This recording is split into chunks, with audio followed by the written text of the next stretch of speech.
Sebetulnya pemerintah tahu siapa behind the demo itu. Jadi kita tahu siapa yang menggerakkan, kita tahu siapa sponsornya, kita tahu siapa yang membiayainya. Saya dituduh seperti itu tidak baik. Kalau memang menggerakkan, menunggangi, membiayai itu oleh negara dianggap kejahatan, melanggar hukum, dan hukum harus ditegakkan, lebih baik disebutkan. Kalau tidak nanti dikira negaranya melakukan hoax. Banyak hoax di mana-mana, seolah ini nggak ada, itu nggak ada, dikurangi. Dan saya ingin memberi peringatan, hoax ini berarti ada yang ingin menciptakan kekacauan. Saya punya suatu keyakinan ini justru berasal dari luar negeri yang tidak pernah suka Indonesia aman dan maju. Pemerintah tahu siapa yang demo, tahu siapa yang menggerakkan, tahu siapa sponsornya, tahu siapa yang membiayai. Pemerintah sudah tahu tokoh-tokoh intelek di balik penggerak demo. Saya ingin langsung mengklarifikasi pernyataan Pak Erlangga itu kepada Menko Polhukam Pak Mahfud MD yang sudah berada di ujung layar. Pak Mahfud, selamat malam Pak. Selamat malam, Najwa. Sehat-sehat Bapak? Sehat, Alhamdulillah. Alhamdulillah. Saya datang nih, nanti kamu wawancara dengan kursi kosong lagi. Saya buru-buru datang. Iya Pak. Oh, ngomong-ngomong kursi kosong, titip salam ya Pak sama Pak Menteri Terawan, ditunggu di mata Najwa. Salam manis. Pak Mahfud, saya ingin kembali ke tadi Pak. Yuk. Yang jelas Pak Erlangga mengatakan mengetahui, kemudian Pak Prabowo Menhan bilang curiga ada asing. Pak Luhut bilang ditunggangi oleh yang punya ambisi kekuasaan. Sebetulnya dari mana berbagai hal yang mendasari pernyataan-pernyataan ini Pak Mahfud? Informasi intelijen, ya kita sudah punya siapa bertemu siapa, ngomong apa, di mana, itu ada.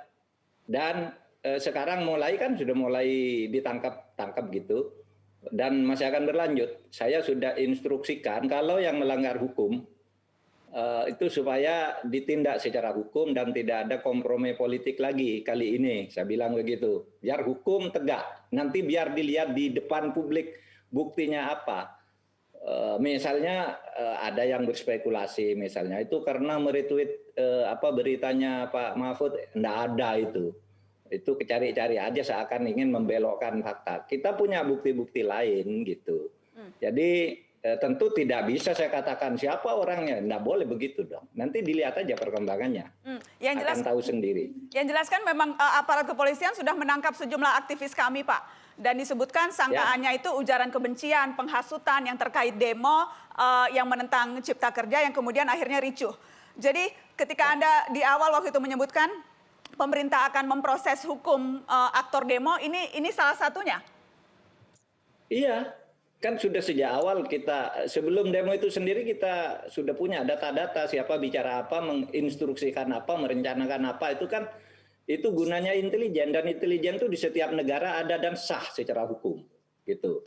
Kecuali nanti berbohong, kita lihat aja pembuktiannya kan di pengadilan nanti. Kan ada sebelum ada penangkapan kan saya sudah ngomongkan. Bahwa ada aktor-aktor yang melakukan itu, ada pelaku lapangan, ada aktornya. Aktornya ada dua demo itu. Satu yang memang murni ingin menyampaikan aspirasi. Dua yang memang menumpang dan menunggangi. Oke, dan membiayai. Baik, Pak Mahfud, dan yang jelas sempat ramai juga seolah-olah ada tudingan ke Presiden ke-6 SBY berada di belakang demo buruh dan mahasiswa yang menolak Undang-Undang Omnibus Law ini. Sempat Anda diminta untuk mengklarifikasi tudingan itu, Pak Mahfud? Iya, betul. Pak Mas Andi Arief, adik saya itu di Jogja, junior saya, dia minta saya mengklarifikasi, katanya Pak Luhut, Pak Bin, kemudian Pak Erlangga, Pak Mahfud harus mengklarifikasi adanya tuduhan bahwa SBY menunggangi dan membiayai itu. Kalau tidak, tidak akan pernah ada stabilitas politik. Saya katakan apa yang harus klarifikasi. Kita kan tidak pernah bilang SBY di mana dan kapan. Kalau ada tunjukkan, akan saya selesaikan siapa dari pemerintah yang bilang itu. Saya tahu ada yang menuding itu kan itu di medsos, di Twitternya siapa itu ya, Tanjung atau siapa itu ada gitu. Tapi bukan pemerintah. Pemerintah nggak pernah nyebut nama SBY. Bahwa nanti mungkin ada orang yang ditangkap, orang dekat dengan SBY, jangan bukan dibiayai SBY itu. Karena dekat dengan saya juga misalnya tuh bisa. Orang aktivis gitu kan dekat dengan siapa saja. Oke, Kita nggak pernah nyebut SBY. saya ingin lempar ke Pak Beni Kaharman, petinggi Demokrat. Pak Beni, ketika Pak SBY melakukan klarifikasi, tidak soal mengklarifikasi fitnah, itu sesungguhnya siapa yang pertama kali mengatakan dan kemudian ditangkap oleh Pak SBY sehingga harus mengklarifikasi itu, Pak Beni? Ya, saya ingin menjelaskan ya, Mbak Nana ya.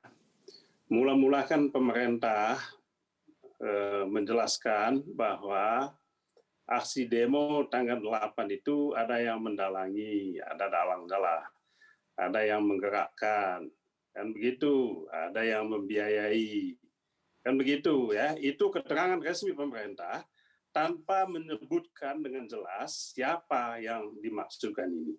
Kan tidak mungkin dong disebut duluan tanpa ada bukti, kan begitu. Lalu pada saat yang bersamaan beredar luas di media sosial, kan begitu, yang jelas, yang secara tegas jelas menyebut nama Bapak Presiden ke-6, kan begitu, ya. Bagaimana hubungannya?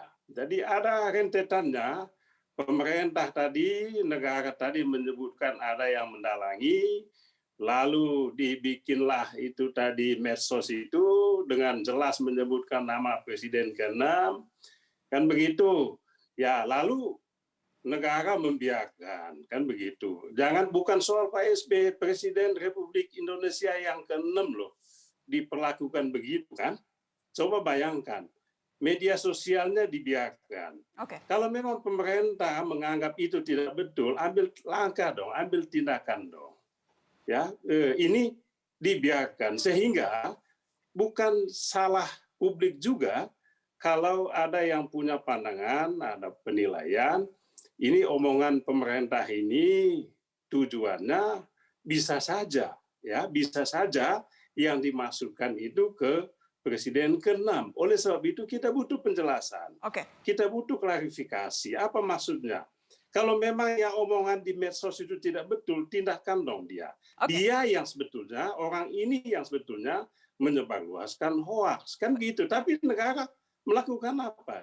Negara membiarkan dong. Baik. Ini kan tidak masuk akal. Baik. Oleh sebab itu tidak salah kalau Mas Andi Arief minta Mas Mahfud, ya tolonglah dijelaskan itu siapa sih yang dimaksudkan itu.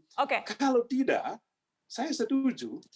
Kalau pemerintah tidak menjelaskan siapa yang dimaksudkan dengan dalang atau yang membiayai, maka sebetulnya pemerintah ini adalah produser hoaks paling besar, ya, menciptakan hoaks, pabrik hoaks, lalu menyebarluaskan dan mungkin juga Pak Beni, Mahfud ya. Saya ingin langsung kasih kesempatan. Bukan tidak mungkin juga Pak Beni, maaf saya harus potong. Mungkin dibiayai oleh negara juga, Anda. sengaja bikin begitu. Oleh sebab itu supaya tidak ada silakan, Pak Mahfud. tidak ada spekulasi pandangan. Pak Mahfud bagaimana? Ya, tolong dong, ditindak dong. Kan begitu. Bagaimana Pak Mahfud? Pak Beni? Ya, silakan Pak Mahfud. Ya. Apa yang mau saya jawab? Saya sudah diminta klarifikasi. Saya tanya, yang mau diklarifikasi aja apa? Kami tidak pernah bilang kalau Pak SBY di belakang itu. Dan tidak pernah terpikir tuh di rapat-rapat kabinet ada nama Pak SBY. Yakin saya hadir di dalam posko-posko pemerintah itu untuk membicarakan itu. Tidak ada nama Pak SBY. Kok tiba-tiba pemerintah disuruh menjelaskan? Ya itu klarifikasi saya. Kita tidak pernah bicara nama Pak SBY. Itu Presiden ke-6 harus, terutama saya itu teman baik dengan Pak SBY. Masa mau ngerasani gitu, kalau ada apa-apa saya telepon aja. Bahwa gitu negara, kalau tadi poin Pak Beni, negara membiarkan disinformasi itu, hoax itu terjadi, sehingga kemudian bisa disimpulkan mungkin saja negara sebagai produsen hoax terbesar. Tadi ada kata-kata seperti itu dari Pak Beni, Pak Mahfud.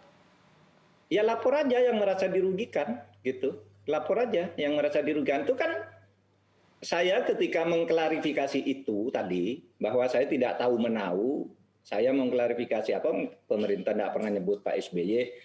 Lalu komentar netizen itu banyak sekali. Salah satunya ada yang memberitahu, Pak itu bukan pemerintah, yang membuat itu namanya Tanjung katanya. yang menuduh Pak SBY itu. Ya laporkan aja Tanjungnya, pemerintah nggak pernah nyebut nama Pak SBY. Gitu. Kita akan Dan jauh itu, nampaknya jauh nih Mbak SBY, bukan Pak SBY, enggak ada kaitannya. Kita tahu aktor-aktornya dan enggak ada nama Pak SBY di situ. Saya ikut-ikut rapat itu di dalam. Tapi pemerintah sudah membuat list begitu, sudah memantau mana memang aktor-aktornya.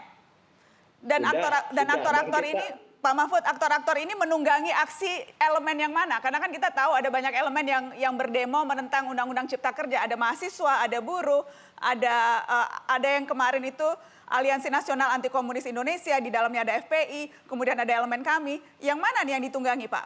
Ya, jadi aktor itu ada aktor yang baik. Aktor yang baik itu adalah serikat-serikat buruh yang dengan tulus memang mau memperjuangkan hak buruh. Itu saya minta polisi itu dilindungi, habis-habisan itu dilindungi. Tapi kan kemudian ada kekacauan di mana-mana. Ada yang melempar polisi dengan botol, ada nari-nari depan polisi agar polisinya emosi. Ada yang ketangkap membawa ketapel, membawa batu, membawa parang dan sebagainya itu. Kemudian ada yang membakar. Nah itu kan ada aktornya, kan tidak mungkin tidak ada aktornya. Nah itu yang kita list.